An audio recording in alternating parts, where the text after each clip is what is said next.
Hello everyone, welcome back. This is Jogendra Kumar and in this video we are talking about the atomic radius. जैसे कि आपको पता है आपका केमिस्ट्रिक पंच की जो सीरीज चल रही है उस केमिस्ट्रिक पंच का पीरियोडिक टेबल जो है उसका जो टॉपिक है ये एटॉमिक रेडियस जो सेकंड इंपॉर्टेंट टॉपिक है जिसके बारे में हम डिटेल कर रहे हैं. फर्स्ट आपने बात करी थी कि position of an element in the periodic table, that's a first important question asked from the periodic table and the second important question that is atomic radius. Okay, तो एटॉमिक रेडियस में भी क्या important है तो उसके बारे में हम बीच में आपको पॉइंट करेंगे. तो स्टार्ट करते हैं इस टॉपिक के बारे में. तो इसमें हम क्या करते हैं कि एटॉमिक रेडियस को डिफाइन करते हैं. बेसिकली एटॉमिक रेडियस जो होती है किसी भी एटम की बहुत स्मॉल होती है, बहुत छोटी होती है, यानी एटॉमिक रेडियस इतनी स्मॉल होती है कि आप इसको डिफाइन नहीं कर सकते. इसलिए जितने भी साइंटिस्ट थे उन्होंने एक थियोरेटिकल कंसेप्ट दिया. कैसा कंसेप्ट दिया? थियोरेटिकल कंसेप्ट दिया. तो थियोरेटिकल उन्होंने एक कंसेप्ट दिया. भाई ये कंसेप्ट बताया कि किसी भी एटम के, ये कोई भी एटम है, उसका जो न्यूक्लियस है उस न्यूक्लियस से उसके जो वैलेंस सेल होता है, ये वैलेंस सेल है इसका आउटर मोस्ट, यानी वैलेंस सेल होता है ना, न्यूक्लियस के आउटर साइड बहुत सारे वैलेंस सेल होते हैं. तो मैंने बोला इस न्यूक्लियस के सेंटर से उसका जो वैलेंस सेल है, ओके, यहाँ तक की जो डिस्टेंस कवर्ड होती है that is called atomic radius. इसी को क्या बोला गया है? एटॉमिक रेडियस बोला गया है. बट किसी भी एटम के लिए तो बहुत ही छोटी है तो उसको तो आप एक्यूरेट डिफाइन नहीं कर सकते. फिर साइंटिस्टों ने प्रैक्टिकली एक चीज़ देखी. प्रैक्टिकली उन्होंने फिर एक चीज़ क्या देखी कि कोई भी एटम है, यानी प्रैक्टिकली फिर उन्होंने एक बात कही, ये कहा कि कोई भी एक एटम होता है ना, वो एटम हमेशा एक दूसरे यानी कभी भी फ्री स्टेट में नहीं पाया जाएगा. यानी कोई भी एटम जो होता है, atom is not present in free state. अगर भाई फ्री स्टेट में नहीं है तो फिर कैसा है? तो फिर ये कहा गया कि वो फ्री स्टेट में नहीं है तो वो बॉन्डेड स्टेट में पाया जाता है. यानी बॉन्ड बना के रखेगा किसी एटम के साथ या खुद के साथ. जैसे हाइड्रोजन के दो एटम है यहाँ पर, है ना. फ्लोरीन जो एटम है वो खुद ही के साथ एक वो बना रहा है, या फिर मैंने नाइट्रोजन बोला वो खुद ही के साथ बना रहा है. तो इस टाइप से जो एटम है वो क्या करते हैं? बॉन्डेड फॉर्म में पाए जाते हैं, ना कि फ्री स्टेट में पाए जाते हैं. ऐसा प्रैक्टिकली साइंटिस्टों ने कहा. अब हम बात करते हैं कि एटॉमिक रेडियस को डिफाइन करने के लिए आपको डिफरेंट रेडियस को डिफाइन करना पड़ता है, जिनमें से फर्स्ट ऑफ ऑल हम बात करते हैं कि कोवेलेंट रेडियस को आप डिफाइन करो. अगर आप कोवेलेंट रेडियस को डिफाइन कर सकते हो तो आप एटॉमिक रेडियस को डिफाइन कर दोगे. या फिर मैंने पूछा यानी रेडियस, या फिर वो बोलता है कि आप मेटेलिक रेडियस को डिफाइन कर दो. मेटेलिक रेडियस को डिफाइन कर दो. वो कहता है अगर आप मेटेलिक रेडियस को डिफाइन कर दे तो आप किसको डिफाइन कर रहे हो? एटॉमिक रेडियस को कर रहे हैं. तीसरा उसने बोला कि आप आयोनिक रेडियस को भी डिफाइन कर दो. तो वो चीज भी किसको डिफाइन करेगी? एटॉमिक रेडियस को. कहने का मतलब मुद्दा यह है कि एटॉमिक रेडियस को डिफाइन करने के लिए तीन अलग अलग हमें उनको डिफाइन करना पड़ेगा. और फिर हम कहेंगे, और इसमें एक फोर्थ भी होता है, तीन ही क्यों बोल रहे हैं, wonder wall radius, wonder wall की रेडियस. तो वंडर वॉल की जो रेडियस है, यानी इन चार कंसेप्टों को अगर आप डिफाइन करते हो तो आप कहोगे एटॉमिक रेडियस को आप डिफाइन कर सकते हो. यानी चारों के बेस पे आप एटॉमिक रेडियस को डिफाइन करते हैं, जिनमें से जो मोस्ट इंपॉर्टेंट है फिलहाल यहां पर समझना वो आपका आयोनिक रेडियस है. ठीक है, और आयोनिक रेडियस के बेस पे क्वेश्चन भी है, यानी उससे बेसिस पे और भी क्वेश्चन है.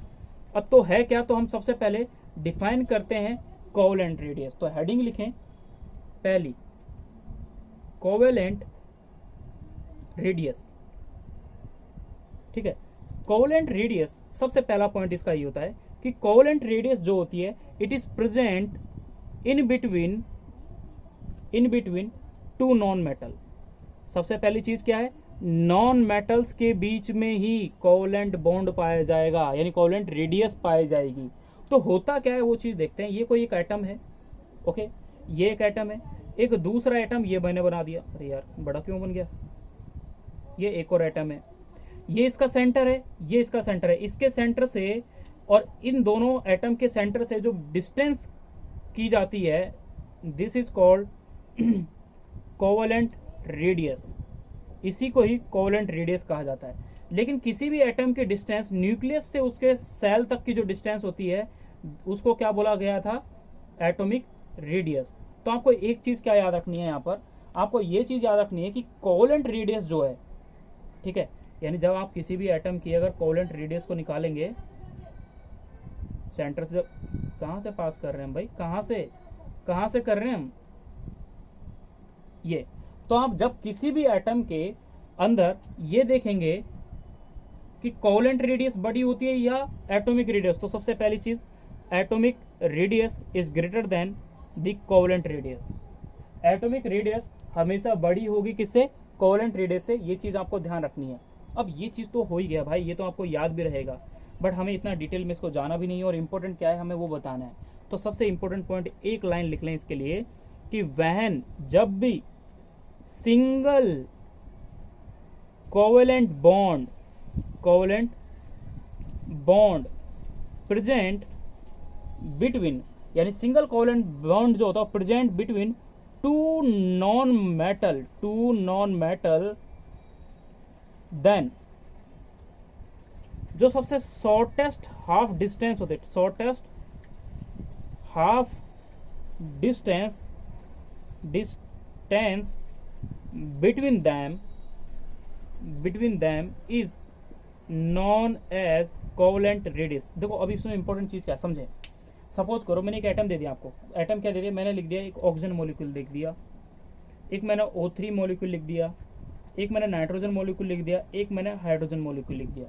मैंने पूछा in all these three the covalent radius is present for which atom, यानी अगर मुझे कोवेलेंट रेडियस को इन चारों मॉलिक्यूल में से मेजर करना है कि कोवेलेंट रेडियस मैं किस में मेजर करूंगा, तो वो इस डेफिनेशन से पता चलेगी। कैसे, when a single covalent bond, क्या सिंगल कोवेलेंट बॉन्ड, डबल या ट्रिपल नहीं बोला, क्या नहीं बोला, डबल और ट्रिपल नहीं बोला, उसने सिर्फ क्या बोला कि सिंगल बॉन्ड अगर प्रेजेंट है किसी भी एटम के, कौन से एटम, नॉन मेटल के बीच में, तो आप क्या पता लगा सकते हो, covalent radius. That's mean is that in this oxygen it will be have a double bond, it will be have a double and single bond, it will be have a triple bond, this will be have a single bond. That's why the covalent radius of an atom will be calculated or be measured in the hydrogen atom, not any other atom. So this definition is important for the defining covalent radius. Okay, ठीक है। तो आपको याद रखना यही चीज है कि भाई आपको जब ये डिफाइन करना होगा तो आपको ये लाइन, ये वाली लाइन हमेशा याद रखनी है। अब हम इसमें नेक्स्ट टॉपिक जो आपका है इसका कोवेलेंट रेडियस आपने पढ़ लिया, कोवेलेंट रेडियस में इतना ही पढ़ना है, मैं फालतू इसमें पढ़ा नहीं रहा, जो इंपॉर्टेंट है हम वही पढ़ रहे हैं। सेकंड आपको रेडियस लिखनी है, that is your metallic radius. कौन सी रेडियस, मेटालिक रेडियस। तो मेटालिक रेडियस में आपसे क्या आपको डिफाइन करना है, क्या आपको समझना है वो लिखेंगे। Second that is metallic radius, इसको सिर्फ डिफाइन ही करना है और इसके कुछ स्पेशल एक दो पॉइंट लिखने हैं, उससे फालतू हम किसी के बारे में बात नहीं करेंगे दोस्तों, क्योंकि फालतू हमारे लिए आपके लिए ज़्यादा इंपॉर्टेंट नहीं है और क्योंकि आप नेट के लिए वो कर रहे हो। तो मेटालिक बॉन्ड जो होता है आपने लास्ट, अब देखो मेटल आ रहा है, कोवेलेंट तो नॉन मेटल के लिए आपने लिख लिया। अगर आपसे मेटालिक जो बॉन्ड प्रेजेंट होगा ये किन के बीच में प्रेजेंट होगा, टू मेटल के बीच में, यानी metallic radius is measure in between two metals, दो मेटल्स के बीच में मेटालिक रेडियस को मेजर किया जाता है। जनरली मेटालिक रेडियस जो होती है वो प्रेजेंट होती है कांटेक्ट में, यानी क्या कि दो, क्या यार, किसी भी एटम की अगर आपको मेटालिक रेडियस मेजर करनी है तो वो क्या आपस में एक दूसरे के क्या प्रेजेंट है, कांटेक्ट में प्रेजेंट है। कैसे, कांटेक्ट में प्रेजेंट है, वो चीज़ आपको याद रखनी है कि दो एटम जो है वो कांटेक्ट में प्रेजेंट होते हैं। तो सेंटर से इसकी जो डिस्टेंस और सेंटर से इसकी जो डिस्टेंस है, इसका जो हाफ, यानी यहाँ से यहाँ तक जो होता है, this is called metallic radius. और ये तो आपको पता ही है, यानी जो हाफ डिस्टेंस होगी वो क्या मेजर की जाएगी, मेटालिक डिस्टेंस। अब ये जो डिस्टेंस होती है, ये जो डिस्टेंस होती है इसको एक्चुअली, जैसे लास्ट वाले में हमने लिखा नहीं लेकिन इस वाले में लिख लेते हैं, इसको बोलाता है इंटर न्यूक्लियर डिस्टेंस, या जिसको बोला जाता है बॉन्ड लेंथ। आप देखते हो ना बॉन्ड लेंथ मेजर करते हो ना कि किसी भी एटम की बॉन्ड लेंथ क्या होगी, तो बॉन्ड लेंथ यानी एक्चुअली होती क्या, इंटर न्यूक्लियर डिस्टेंस होती है, दो एटम के बीच की जो डिस्टेंस अगर मेजर करनी है तो आप उनके बीच की क्या निकालते हो, बॉन्ड लेंथ को निकालते हो, यानी इंटरन्यूक्लियर डिस्टेंस को मेजर करते हो। ठीक है, सेम वही वाली बात यहाँ पर भी क्या है कि जो एटॉमिक रेडियस है is greater then the metallic radius. Atomic radius भी यहाँ पर क्या है, मेटेलिक रेडियस से ज़्यादा है। अब हमसे ये पूछा जाए कि एटॉमिक रेडियस किसके लिए मेजर की जाती है साहब, तो एटॉमिक रेडियस को जब मेजर किया जाएगा तो आप बोलोगे कि एटॉमिक रेडियस, ये सॉरी मेटेलिक रेडियस, एटॉमिक नहीं, तो metallic radius depends upon packing. जब आप सॉलिड स्टेट पढ़ेंगे तो सॉलिड स्टेट में पढ़ते हो पैकिंग इफिशियंसी। जैसे सिंपल चीज़ है, आप ना अब आप कहीं जा रहे हो, आप सपोज करो भाई दिल्ली से आप लंदन गए, लंदन जाने की प्लानिंग कर रहे हो, तो आप क्या करोगे, सारा का सारा लगेज एक बैग में ठूसोगे, सारा का सारा कपड़े ढक दिए, अपने जो पर्सनल चीज़ें, मम्मी ने लड्डू दे दिए, ले बेटा ये भी ले जा, बेटा वो ले जा, यहाँ पे चीज़ नहीं है, पिताजी ने कंबल दे दिया, बेटा ये वाला कंबल ले जा, इसमें गर्मी रहती है, वहाँ ठंडा मौसम रहता है। तो ये सारी कहानी चलती रहती है घर में, घर वाले आपको बहुत सारा लगेज दे देते हैं। तो आप क्या करते हैं कि किसी भी एटम को बैग में एक तो ऐसे ठूस दो, जैसे आप ठूसोगे तो वो सही तरह से फिर पैक नहीं हुए, और पैक नहीं हुए तो आपका जो बैग है वो थोड़े से ही सामान में फिल अप हो जाएगा, भर जाएगा। लेकिन आप अगर उसको प्रॉपर ढंग में, एक जैसे कपड़ों को, अचार के डिब्बे को, लड्डू के डिब्बे को एक प्रॉपर लोकेशन पे यानी कॉर्नर में जैसे भी आप उसको अरेंज करेंगे, तो उससे क्या होगा कि आपको एक पैकिंग मिलेगी, एक प्रॉपर पैकिंग मिलेगी। तो जिस चीज़ को आप जितनी क्वांटिटी में ले जाना चाहते हो वो आप इजीली ले जा सकते हो। पर सबसे इंपॉर्टेंट चीज़ तो हमने क्या चीज़ जानी कि पैकिंग इफिशियंसी जो होती है वो मेटालिक रेडियस को डिफाइन करती है। इसका मतलब यहाँ पर क्या है, लगेज की बात से बाहर निकल जाएं क्योंकि आप नहीं जा रहे अभी लंदन, बट फिलहाल ये क्या कि पैकिंग इफिशियंसी यानी metallic radius is depend on the packing efficiency. इसका मतलब ये है कि मेटालिक रेडियस जो होती है वो इनवर्सली प्रोपोर्शनल होती है किसके, पैकिंग इफिशियंसी के। अब भाई सिंपल क्यूबिक हो गया, बीसीसी हो गया, एफसीसी हो गया, इन तीनों के लिए अगर आप देखते हैं तो इनके लिए जो पैकिंग इफिशियंसी होती है, ठीक है, पैकिंग इफिशियंसी होती है, और मैंने बोल दिया मेटालिक रेडियस, तो इसकी पैकिंग इफिशियंसी कितनी होती है, मुझे कोई बताएगा कोई आप में से? इसकी पैकिंग इफिशियंसी यानी इसकी जो पैकिंग इफिशियंसी की बात करते हैं और इसकी हम बात करते हैं मेटालिक रेडियस की, तो इसकी जो पैकिंग इफिशियंसी होती है वो होती है 52%। इसकी पैकिंग इफिशियंसी होती है बीसीसी की 68%, इसकी होती है 74। देखो ये सॉलिड स्टेट का इंपॉर्टेंट क्वेश्चन होता है, ये भी याद रखना होता है। दूसरा, तो इनके अगर मैं रेडियस पूछूं तो इसकी ज़्यादा होगी, क्यों? क्योंकि इन्वर्सली प्रोपोर्शनल है, जिसकी ज़्यादा होगी पैकिंग इफिशियंसी उसका मेटालिक रेडियस क्या हो जाएगा। अब सिंपल चीज़ है दो एटम को आप अच्छे से पैक करके रख दो, तो अच्छे से सजा के रख देंगे तो उनके एटम के बीच की जो न्यूक्लियर डिस्टेंस है वो क्या हो गई, और पास आ गई। लेकिन आपने उसको रैंडमली कर दिया, जिसकी पैकिंग इफिशियंसी देखो इसमें बहुत ज़्यादा पैकिंग, उसने 74% के हिसाब से उसको पैक कर दिया, लेकिन इसमें तो बहुत कम हिसाब से उसने पैक किया। तो जिसने उसको कम हिसाब से पैक किया तो उसकी पैकिंग इफिशियंसी क्या है, कम है, और पैकिंग इफिशियंसी ज़्यादा है तो मेटालिक रेडियस क्या हो जाएगी, इंक्रीज हो जाएगी। ये चीज़ आपको याद रखना है। Now we detail about the most important topic in this video, that is ionic radius. तो हेडिंग लिखें आयोनिक रेडियस, जो इंपॉर्टेंट है आपके लिए, third, that is ionic radius. Ionic radius भी एक ऐसा बंदा है जो ये कहता है कि भाई मेरे को ना, मैं अकेले कभी डिफाइन नहीं करूंगा, मुझे भी डिफाइन करने के लिए कुछ ऐसी चीज़ें चाहिए जो आप किसी और से डिफाइन कर सको। तो आयोनिक में आयंस को 3 उसमें क्लासीफाई किया जाता है। आयंस क्या हो सकते हैं, क्या तो न्यूट्रल होंगे, है ना, या फिर हम बोल सकते हैं कि अगर वो चार्ज यू लूज कर देता है तो कैटायनिक बन जाएगा, न्यूट्रल एटम कैटायोनिक बन जाएगा। अगर वो इलेक्ट्रॉन ले लेता है तो वो क्या बन जाएगा, एनायनिक बन जाएगा। कैसा, एनायनिक बन जाएगा। तो इन 3 के बेसिस पे हम किसी भी एटम को डिफाइन करेंगे, यानी आयोनिक रेडियस को डिफाइन करेंगे इन 3 के बेसिस पे। तो शुरू करते हैं फर्स्ट ऑफ ऑल हम किसके बारे में, तो आप हेडिंग लिखें कैटायनिक रेडियस। कौन सी रेडियस, इसी के अंदर पहला, that is a cationic radius. अब साहब कैटायनिक रेडियस को आप कैसे डिफाइन करेंगे, तो कैटायनिक रेडियस किसी भी ऑब्जर्व की जाती है किसी भी लेस देन एटॉमिक रेडियस। यानी क्या, देखो ये एक न्यूट्रल एटम है, मैंने सोडियम की बात करी, सोडियम है, सोडियम जो होता है,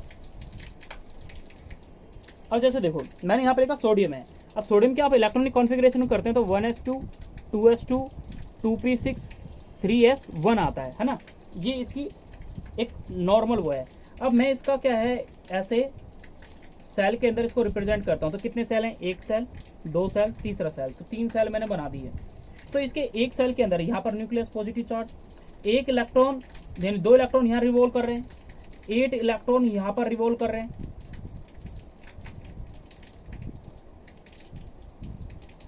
8 इलेक्ट्रॉन यहाँ रिवॉल्व कर रहे हैं और 1 इलेक्ट्रॉन यहाँ रिवॉल्व कर रहा है। अब ये है सोडियम वाला, क्या है, सोडियम, जो कि क्या है, न्यूट्रल है। अब सपोज करो इस वाले एटम ने 1 इलेक्ट्रॉन को क्या कर दिया, लूज कर दिया, 1 इलेक्ट्रॉन को लूज कर दिया। तो अब सब सोचो कि जब ये इस इलेक्ट्रॉन को लूज कर देगा तो इसके पास कितने सेल बचेंगे साहब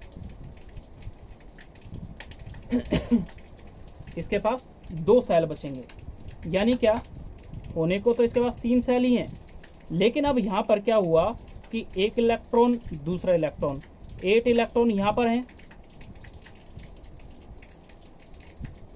ये इसके पास 8 इलेक्ट्रॉन है। अब इसका जो एटॉमिक रेडियस था वो अब कहाँ शिफ्ट हो गया, अंदर की ओर शिफ्ट हो जाएगा। क्यों, क्योंकि इसने 1 इलेक्ट्रॉन को लूज कर दिया, तो इसके ऊपर कौन सा चार्ज आएगा, सोडियम प्लस। यानी क्या, जब हम न्यूक्लियस से इसकी रेडियस को मेजर किया तो ये थी, और जब आप इसकी जब इसने 1 इलेक्ट्रॉन लूज कर दिया, कैटायनिक आ गया, तो इसकी रेडियस यहाँ पर क्या होगी, पहले से क्या हो जाएगी, कम हो जाएगी ना। तो इस कंपाउंड को आप बोलते हो कैटायनिक रेडियस, यानी कैटायनिक रेडियस यहाँ पर क्या हो जाएगी, इस एटम की डिक्रीज कर जाएगी। अब उसके रीजन क्या होते हैं, तो रीजन होने के लिए होता है पहला रीजन होता है समझने के लिए, आपको ये चीज़ ना याद रखनी है, जेड इफेक्टिव जो होता है, यानी इफेक्टिव न्यूक्लियर चार्ज, बहुत इंपॉर्टेंट वर्ड है भाई इस केमिस्ट्री के इस चैप्टर को समझाने के लिए, कि किसी चीज़ का बढ़ना घटना हर जगह ये बंदा इन्वॉल्व होता है, इफेक्टिव न्यूक्लियर चार्ज। तो इफेक्टिव न्यूक्लियर चार्ज जो होता है ये क्या करता है, किसी भी एटम के अंदर अट्रैक्शन कॉज करता है। पहली चीज देखो, 2 वर्ड आपने पढ़े थे एक साथ में, एक तो पढ़ा था इफेक्टिव न्यूक्लियर चार्ज और एक आपने पढ़ा था शील्डिंग इफेक्ट। तो इसके लिए एक वर्ड याद रखना, ये अट्रैक्शन कॉज करता है और ये क्या कॉज करता है, रिपल्सन कॉज करता है। ये अट्रैक्शन कॉज करेगा और ये क्या करेगा, रिपल्सन कॉज करेगा। ये दिमाग में भी बैठा लो क्योंकि आगे इसका रोल आएगा। अब हुआ क्या साहब, अब वो देखते हैं। अब आपने देखा कि जेड इफेक्टिव जैसे ही किसी एटम का अगर आपको निकालना है, जेड इफेक्टिव की बात कर रहा है तो भाई जेड इफेक्टिव अगर किसी एटम के अंदर है तो वो क्या शो करेगा, अट्रैक्शन शोविंग, यानी अट्रैक्शन शो करेगा पहली चीज।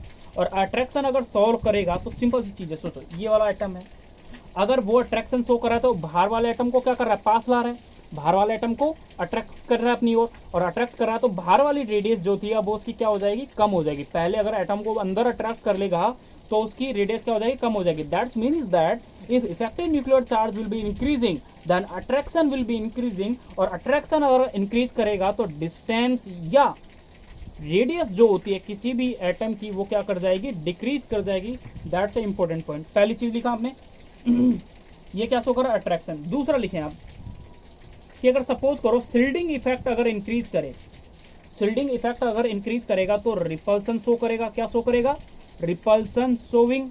और रिपल्सन अगर शो करेगा, सिंपल सी चीज है, कोई इलेक्ट्रॉन यहाँ पर बैठा हुआ है, यहाँ पर बैठा, उसको दूर भेजेगा तो रेडियस क्या हो जाएगी, इंक्रीज हो जाएगी। That's mean if shielding effect will be involve then the repulsion will be involve, then repulsion will be increase the radius या distance of that atom. That's why radius will be increase here, यानी distance यहाँ पर increase होता है। That's a important point. Okay, अब यहाँ पर आपने चीज लिखी, ये बहुत हो गया आपके लिए, इसमें बस थोड़े इंपॉर्टेंट पॉइंट और समझते हैं क्या है। जेड इफेक्टिव नंबर जो होता है it will be directly proportional to proton number and inversely proportional to किसके इलेक्ट्रॉन के। आपको पता है प्रोटॉन इज इक्वल टू होता है जेड, ये आपका एटॉमिक नंबर होता है। ये तो हमेशा सदा के लिए यही बने हुए हैं, दोनों एक दूसरे के बराबर के लिए, हमेशा के लिए बने हुए हैं, ठीक है। अब हुआ क्या, कैटायनिक रेडियस मैंने पूछी, अभी आपने जब सोडियम का देखा तो सोडियम में आपने देखा कि सोडियम में एक Na था और एक Na+ था। जब आपने देखा यहाँ पर, इस चीज़ को समझने के लिए अब आप क्या देख लें, आप इसके बेस पे इसको कर सकते हैं समझने के लिए। मैंने आपसे पूछा कि P = Z होता है, यानी proton is equal to atomic number होता है, इसके कितने होते हैं, 11 होते हैं। तो इसके भी कितने हो जाएंगे प्रोटॉन, 11 हो जाएंगे। मैंने अगर ये पूछा कि इलेक्ट्रॉन की बात करी तो इलेक्ट्रॉन में चार्ज इन्वॉल्व हो गया, इसके इलेक्ट्रॉन 11 होते हैं, बट इसके अंदर अगर इलेक्ट्रॉन काउंट करेंगे तो इसमें तो एक इलेक्ट्रॉन तो छोड़ दिया, तो इसके अंदर कितने इलेक्ट्रॉन रह गए, 10 रह गए। अब आपने क्या चीज देखी, आपने ये चीज देखी कि यहां पर प्रोटॉन जो है इंक्रीज है, हाँ ये ज्यादा है। इलेक्ट्रॉन जो है, इलेक्ट्रॉन जिसका कम होगा, इलेक्ट्रॉन जिसका कम होगा, अगर मुझे किसी का इलेक्ट्रॉन अगर जिसके अंदर कम है, उसका जेड इफेक्टिव क्या हो जाएगा, ज्यादा हो जाएगा। जेड इफेक्टिव ज्यादा हो जाएगा तो क्या हो जाएगा, वो एटम को क्या करेगा, अट्रैक्ट कर लेगा। एटम को अट्रैक्ट कर लेगा तो उसकी रेडियस क्या हो जाएगी, कम हो जाएगी। That's mean is that sodium, यानी यहां पर क्या हुआ, यहां पर ये हुआ कि देखो इसको देखें, ये तो सेम है तो इसको तो छोड़ दें। इलेक्ट्रॉन को देखें कि भाई अब ये इनवर्सली प्रोपोर्शनल है 1 बाई इलेक्ट्रॉन के। अगर इलेक्ट्रॉन इसके ज्यादा हुए तो इसके कम, यानी अगर इलेक्ट्रॉन कम है तो जेड इफेक्टिव ज्यादा आएगा। यानी यहां पर जेड इफेक्टिव इंक्रीज हुआ किसके लिए, Na+ के लिए। जेड इफेक्टिव इंक्रीज हुआ तो रेडियस इसकी क्या हो जाएगी, डिक्रीज हो जाएगी, यानी किसकी, तो इसकी रेडियस डिक्रीज हो जाएगी। और इसमें अगर इसका, तो यहां पर सिंपल एक फंडा आता है कि radius of sodium is greater than radius of sodium plus. That's important point for a cationic. ठीक है, अब दूसरा देखते हैं, एनायनिक रेडियस। हेडिंग लिखें एनायनिक रेडियस, बी लिख लो, एनायनिक रेडियस। अब सेम वही फंडा साहब, एनायनिक रेडियस को कैसे डिफाइन करेंगे, सिंपल सी चीज़ है। ये कोई एक एटम है, वही सोडियम ले लिया मैंने, ठीक है, सोडियम नहीं लेते, कोई दूसरा एटम लेंगे, जैसे मैंने क्लोरीन ले लिया। अब क्लोरीन पता है ये एक सेल है, 2 एटम इसके अंदर, 8 इसके अंदर, बाकी फिर 8 इसके अंदर, तो ऐसे आप करोगे, स्क्वायर करते जाओगे कंटिन्यूसली तो सेल बढ़ते जाएंगे, तो 2 8 8 ये आपके पास हो जाएंगे 18 हो जाएंगे। लेकिन यहाँ पर कितने आएंगे, 7 एटम आएंगे। अब सपोज करो कि इस वाले क्लोरीन को किसी ने 1 इलेक्ट्रॉन डोनेट कर दिया, 2 इलेक्ट्रॉन इसमें घूम रहे हैं, 8 इलेक्ट्रॉन इसमें घूम रहे हैं, 7 इलेक्ट्रॉन इसमें घूम रहे हैं। अब इसको 1 इलेक्ट्रॉन किसी ने दे दिया तो इसके सेल के पास क्या होगा, ये देखें। तो इसकी जो रेडियस थी, जब इसने 1 इलेक्ट्रॉन ले लिया, इस एटम ने जब 1 इलेक्ट्रॉन ले लिया तो सारे इलेक्ट्रॉन यहाँ आए, तो उसमें उस टाइम में क्या होता है कि इसकी जो रेडियस होती है स्लाइटली इंक्रीज कर जाती है। यानी इस टाइम पे इसकी जो रेडियस है वो क्या हो जाएगी, पहले के कंपैरिजन में क्या हो गई, इंक्रीज कर गई, और इस कंपैरिजन में इसकी रेडियस जो है वो कम है। तो यहाँ पर आ गया Cl-, यानी इसने इलेक्ट्रॉन ले लिया तो माइनस का चिन्ह आ गया, जब उसमें उसने इलेक्ट्रॉन यूज कर दिया तो प्लस का चिन्ह आ गया। यानी अब समझना क्या होता है, एक चीज़ तो ये है कि अगर कोई लूज करेगा या गेन करेगा तो आप उस चीज़ से उसको डिफाइन कर सकते हैं। दूसरी चीज़ यहाँ पर क्या समझनी है कि रेडियस ऑफ एनाइन जो होती है हमेशा ग्रेटर देन होती है किससे, एटॉमिक रेडियस से। एटॉमिक रेडियस यानी न्यूट्रल एटम, जैसे सोडियम हो गया, क्लोरीन हो गया, पोटेशियम हो गया, इनसे हमेशा एनाइक रेडियस हमेशा बड़ी होती है। ठीक है, तो इसके लिए जैसे मैंने क्लोरीन लिखा तो वहाँ पर क्या हुआ था, आपने ये लिखा था कि Cl का जो साइज था वो किससे बड़ा है, Cl से। यही तो आपने पढ़ा, यानी इसकी रेडियस बड़ी है इससे। इस चीज़ को आप ऐसे भी समझ सकते हो लास्ट कंसेप्ट के अकॉर्डिंग, जैसे क्लोरीन लिखा, ये क्लोरीन माइनस लिखा, आप यहाँ पे proton equal to atomic number ले सकते हैं। यहाँ पर ये 17 होंगे, ये भी 17 होंगे। इलेक्ट्रॉन की वैल्यू देखते हैं तो यहाँ पर 17 होते हैं, लेकिन इसके पास इसने एक और इलेक्ट्रॉन ले लेते हैं, यहाँ पर 18 हो गए। अब यहाँ पर ये चीज़ होगी कि भाई ये 18 हो गए। जब आप इस वैल्यू को कैलकुलेट करेंगे, यानी जेड इफेक्टिव को जब आप कैलकुलेट करेंगे तो ये आ जाएगी proton is divide by electron. जब आप इस वैल्यू को कैलकुलेट करेंगे तो ये 1 आएगी, और ये वैल्यू आएगी 0.9। अगर जेड इफेक्टिव जिसका ज़्यादा है, जेड इफेक्टिव जिसका ज़्यादा है उसकी रेडियस कम है, दैट्स मीन किसकी रेडियस कम हो जाएगी, क्लोरीन वाले की, और किसकी ज़्यादा हो जाएगी, इस वाले की। तो यहाँ पर ये हो जाता है कि radius of chlorine negative is greater then radiation of chlorine atom. ठीक है, अब इस चीज़ से आपने एक चीज़ देखा कि अगर आपसे एक तो ये चीज़ पूछ लिया है ना, अब एटॉमिक रेडियस यानी न्यूट्रल वाले की अगर आपसे कोई जैसे क्वेश्चन क्या आएगा वो चीज़ देखो क्या है। जैसे क्वेश्चन कर लेते हैं इसके बेस पे। क्वेश्चन किस टाइप से, मैंने पूछ लिया रेडियस बताओ भाई, रेडियस बतानी है डिफरेंट एटम की, रेडियस यानी आयोनिक रेडियस। कौन सी रेडियस, आयोनिक रेडियस। मैंने डिफरेंट एटम दे दी, मैंने आपको लिखा सोडियम -3, मैंने लिख दिया फ्लोरीन माइनस का 1 और मैंने लिख दिया सोडियम प्लस। मुझे इसका आयनिक रेडियस बताओ, तो आप क्या बोलोगे? जिसके ऊपर ज़्यादा चार्ज है, ये वाला ज़्यादा चार्ज है। सिंपल याद रखो कि anionic radius is greater then neutral, और न्यूट्रल से भी कम होती है, किससे? न्यूट्रल से भी कम होती है कैटायनिक रेडियस। कौन सी रेडियस? Cationic radius. तो ऑल दोज रेडियस, तो एक सीक्वेंस याद रखना है, यानी जिसके ऊपर नेगेटिव चार्ज है, ए वाला नेगेटिव जिसके ऊपर है वो ए पॉजिटिव, और ये वाला ए प्लस। तो किसका साइज ज़्यादा होगा? जिसके ऊपर नेगेटिव चार्ज। जिसके पास जिसका जितना ज़्यादा नेगेटिव चार्ज, यानी जिसने ज़्यादा इलेक्ट्रॉन लिया, उसकी रेडियस उतनी ज़्यादा बढ़ जाएगी। क्या कंसेप्ट था वो आपने कंसेप्ट पढ़ा है, बट सिंपल बेसिक फंडा ये होता है, ये चीज़ याद रखना है आपको। अब इसके अंदर क्या करेंगे अगर मैंने आयनिक रेडियस पूछी तो किसकी हो जाएगी सीक्वेंस? ये हो जाएगा। मैंने आपको लिख दिया सोडियम, एल्यूमिनियम 3+ और मैग्नीशियम 2+। इसको अरेंज करें आप, तो इसको आप अरेंज करेंगे तो ऐसे लिखेंगे, सोडियम प्लस जो है ये ज़्यादा होती है, मैग्नीशियम 2+ उससे कम होगी, और Al+3 कम होगी।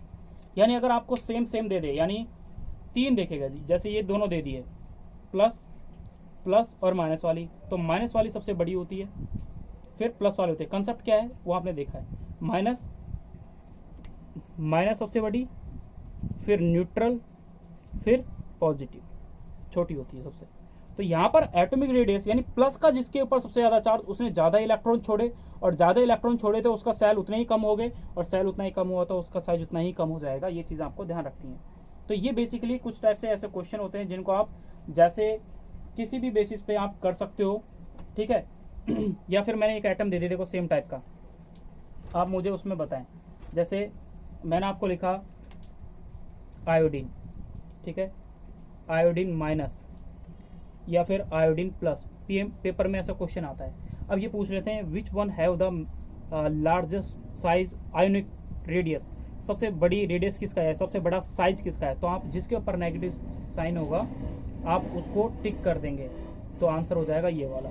सपोज मैंने लिख दिया आयरन, है ना, मैंने लिख दिया आयरन, और मैंने एक आयरन के बेसिस पे हम कर रहे हैं, तो मैंने पूछा which one have the largest atomic size of that component, तो आप बोलोगे ये।